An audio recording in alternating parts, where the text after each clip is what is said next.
If your company can't afford to pay you, it can't afford you, period. A healthy business pays all its employees, including the owner. Otherwise, you're not running a company, you're running a charity for your subs and suppliers. Welcome to the Contractor Success Forum. I'm Wade Carpenter with Carpenter Company CPAs, alongside Stephen Brown with McDaniel Whitley Bonding and Insurance.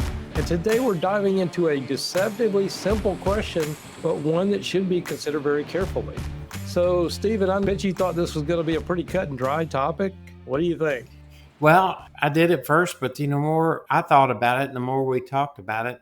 You're right. Are you running a charity for your subs and suppliers and your employees? This is so important. I think this is one of the reasons you wrote the book Profit First. But the key point is, as an owner of a construction company, you have got to take out an adequate salary for yourself, not to just meet needs of your family, but also to plan where you're also meeting the needs of your company as well and not getting the two out of whack. Right. You can say, hey, I want to live totally through my company and expense everything through my company.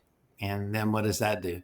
So there's just a lot to this, Wade. Yeah, I was actually asked this question. It's one that I've answered many times from different angles. And that's where I wanted to talk through some of the angles today and the thinking. You already brought up the profit first. And if you can't afford to pay yourself, are you really a healthy company? If you got hit by the bus next week, could somebody step in and do what you do to run this company?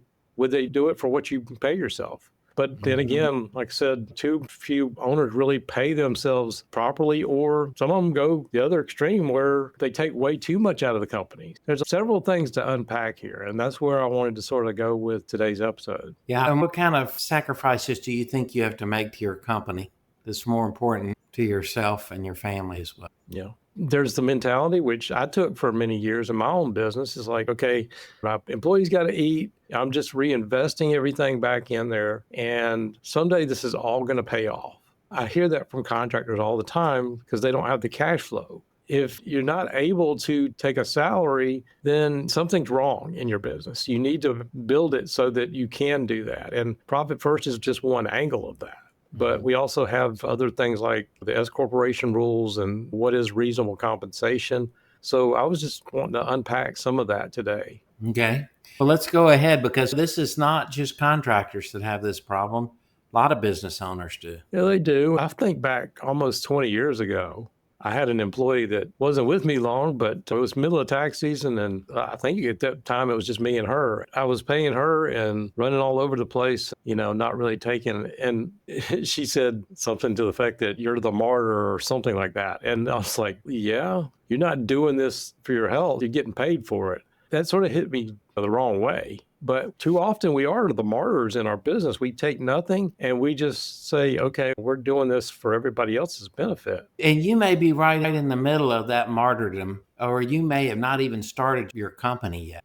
But either way, you're in a place where you really need to give this some thought and kind of turn things around, don't you? Yeah. So I wanted to sort of attack that from a few different angles. First of all, the entity rules. One thing that a lot of people don't understand is if you're a sole proprietorship or a partnership and paying yourself on a W-2, that's one misconception, is like you're not legally allowed to take a W-2 salary from sole proprietorship or partnership.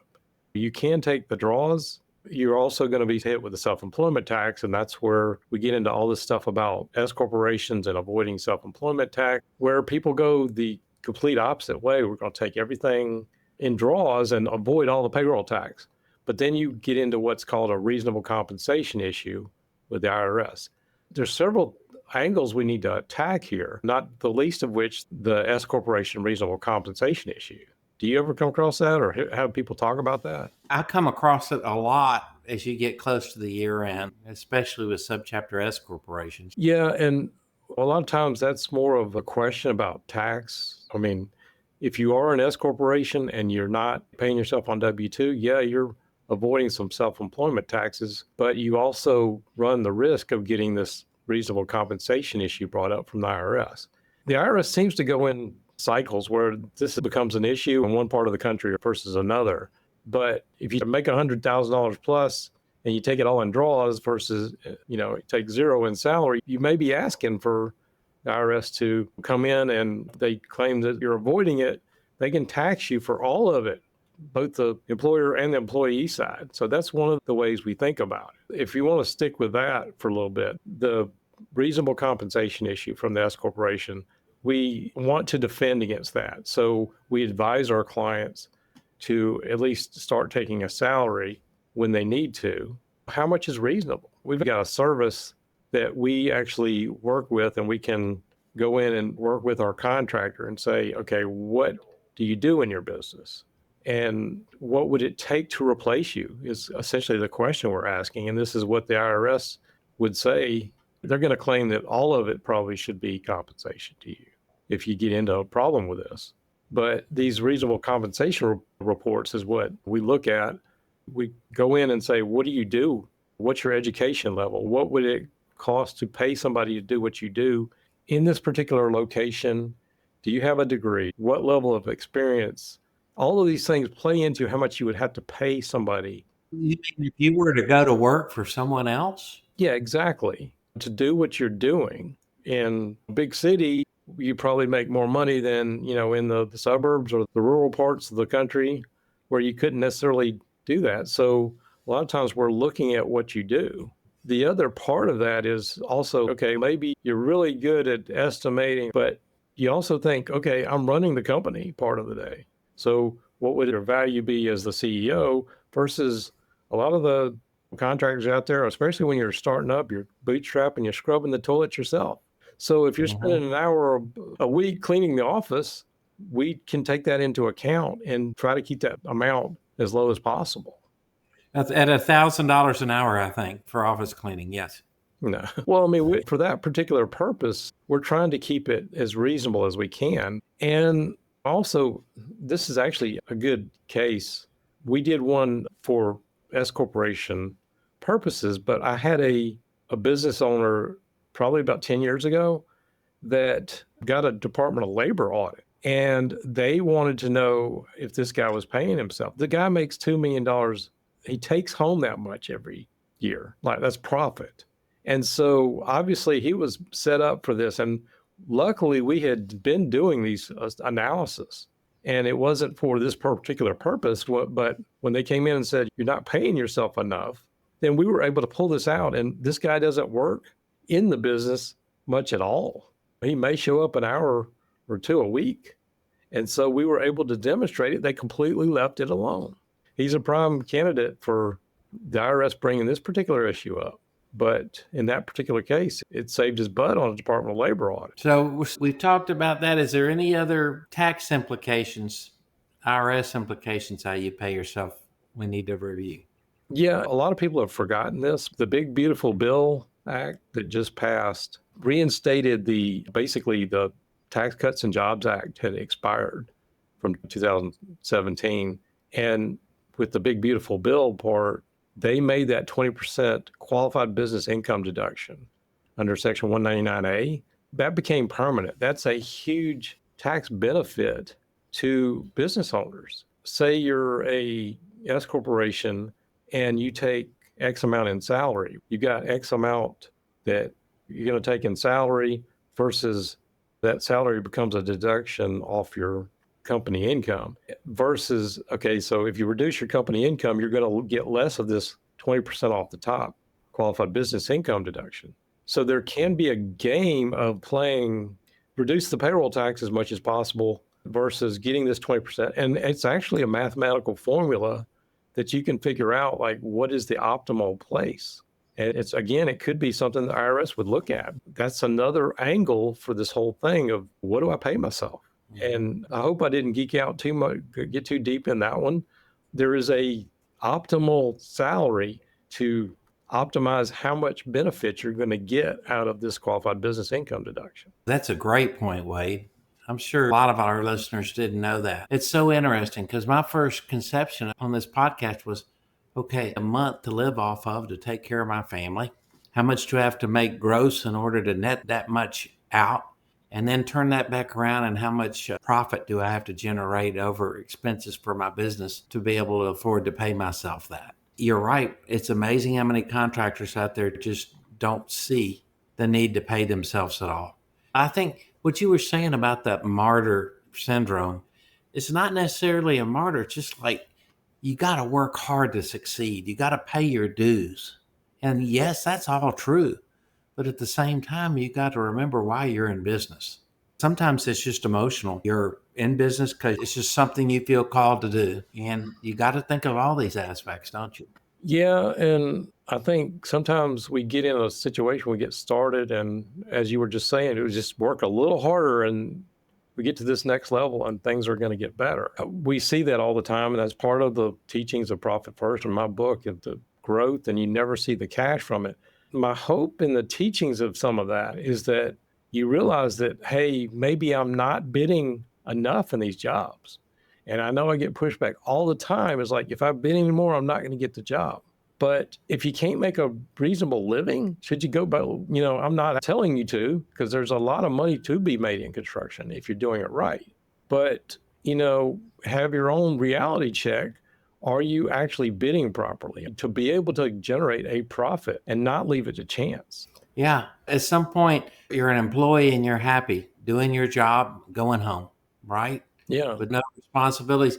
At other times, you're promoted within your organization where you have more responsibilities, and you start to say, well, for the amount of work I'm doing and the headaches I have, I should either be making more or I should go into business on my own. And, that's a great point, Wade. It's why you wrote Profit First. It's understanding that concept of how and why you make a decision to go into the construction business.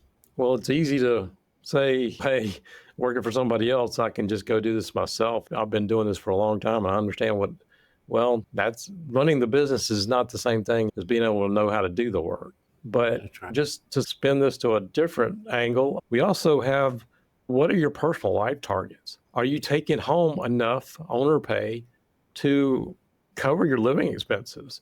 Are you behind on your taxes? Are you having to constantly borrow from your spouse's paycheck? Are you meeting your goals? When I say personal life target, do you want to send your kids to college? Do you want to have some retirement? I think we were talking about that before the show. Are you making enough to where you put some aside for yourself so that you're not 65 years old and can't hardly get out on the job site anymore, or 70 or whatever your age you get to, and you have nothing saved? And I see it all the time. When I'm looking at this question, I'm attacking it from different angles. What do you need to pay your bills every month? And that's one starting point. And depending on how you're structured as sole proprietor or S corporation or whatever you're structured as, you don't necessarily have to take it all in salary, but what is it overall that you need to be taking home one way or another to meet your goals, as well as not just surviving every month, but being able to put something aside for yourself, for your family, have some kind of college savings for your kids, that kind of stuff. And also personal savings for yourself for emergencies. You mentioned retirement. I've never met a new contractor starting off a business that's given their retirement any thought at all, literally. I mean, it's just not on my radar. And also, how does this affect your marriage and your ability to communicate the income that's needed by your family? And what give and take is involved with you paying yourself that's hurting your family? Right. So we talk about that. And we also talk in your book, Profit First for Commercial Construction, how to turn that around. It's a methodology. I just love this topic, Wade, because it's not only the tax implications of paying yourself, how you pay yourself, but it's the mentality and methodology. When did that comment about you being a martyr hit home and you were going to do something about it? Embarrassingly enough, it wasn't until really I started picking up Profit First. That was years later, but it was just one of those things that stuck with me. And actually, that sort of brings me to another point: is where are you in your business? If you're in startup phase versus scaling up or mature, and that can play into it, because the IRS they don't really necessarily have to. I've seen it thrown in people's faces. But if you're in startup mode and you're trying to really get off the ground, that's one thing to prove it to the IRS. But you get into this area where you're scaling up, and are you taking too much of the cash out to be able to, is it hurting your banking or your bonding? If you take too much and you're hurting the working capital, there's got to be some kind of happy medium. I know you brought up the very case that I was going to talk about. When you have a certain lifestyle, if you're used to making so much or bringing home so much, you get dependent on that. And so it's hard to scale back. As I said 1,000 times on the show, Money can come in and go out just very quickly in construction. But it's easy to go ahead and take a big old draw and then live life to the fullest. And then once you got those toys and those kind of things, you can't really scale back. Mhm. So that's where we saw a lot of people after 2008, 2010, some of those crashes, people had a hard awakening because they couldn't scale back. How fast can you scale back? So that's making the tough decisions about letting employees go when you have to keep your business afloat. Also, communicating with your family, changing a lifestyle situation that needs to be corrected in some way. This is all a huge part of it. And I get the dream of capitalism should be I make as much money as I can for myself, and that helps everybody. Maybe I'm being a little too hard on that definition of capitalism, but maybe I'm talking about the American dream. You work hard and you deserve what you get. And the more you get, it shows how much better of a worker you are. And we've always said in the Contractor Success Forum, it's better to work smarter than harder in the construction or any industry. To not take on a standard of living that is going to strain you in the future, ever strain you. And that's a hard decision to make because you want to make your family happy. And you also want to say, hey, I have killed myself for the last 5 years for this company. Now I'm going to enjoy the benefits of it. That's another great angle on this thing. I've got specific contractors that I can point to that I just want to shake them and just say, okay, you got a great business here, but you keep dragging all the capital out. And it's just like a teenager. I've heard that the newest generation is starting to save for retirement now, more so than a lot of like my generation. They're recognizing the value. We put a little bit in now, but I use this analogy to say, okay, if you put in a little bit now, by the time you retire, you could be a millionaire, a multimillionaire by just putting something aside. Can we put off some of that self-gratification right now to make sure that we have a healthy company so that we can get to these levels? What I'm trying to figure out is where can we get to this balanced in between underpaying ourselves and overpaying? Right.